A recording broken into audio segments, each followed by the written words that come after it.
વડોદરા ગ્રામ્ય એલસીબીનો સપાટો. કરજણના માંગરોળ પાસે ₹17.79 લાખના વિદેશી દારૂ ભરેલું આઈસર ઝડપાયું. રાજ્યમાં દારૂબંધીના કડક અમલ વચ્ચે વડોદરા ગ્રામ્ય લોકલ ક્રાઇમ બ્રાન્ચે કરજણ પોલીસ સ્ટેશન વિસ્તારમાં પેટ્રોલિંગ દરમિયાન મોટી સફળતા મેળવી છે.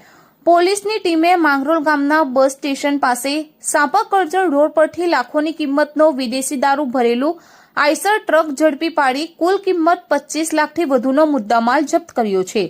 ગુપ્ત બાતમીના આધારે કાર્યવાહી.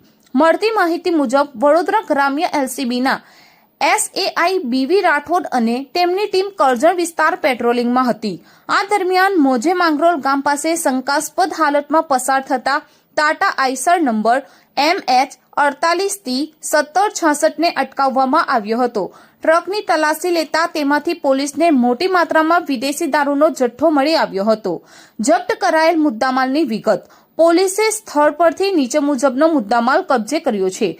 વિદેશી દારૂ બિયરની પેટીઓ 145, કુલ 42,084 બોટલ, કિંમત ₹17,79,120.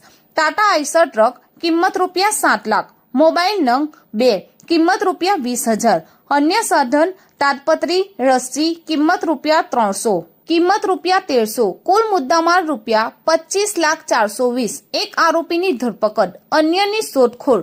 પોલીસે ટ્રક ચાલક અનિલ સાહબલાલ યાદવ, રહેવાસી બોઈસર, પાલઘર, મહારાષ્ટ્ર, મૂળ રહેવાસી યુપીની ધરપકડ કરી પૂછપરછ દરમિયાન જાણવા મળ્યું હતું કે આ દારૂનો જથ્થો નિલેશ નામના વ્યક્તિએ ભરી આપ્યો હતો, જેનો સંપર્ક મહારાષ્ટ્રના દત્તાકુરે નામના શખ્સે કરાવ્યો હતો. પોલીસે પકડાયેલા આરોપી અને દારૂ મંગાવનાર સહિતના તમામ શખ્સો વિરુદ્ધ પ્રોહિબિશન એક્ટની કલમ 65A, 81, 83, 98 મુજબ ગુનો નોંધી આગળની તપાસ હાથ ધરી છે.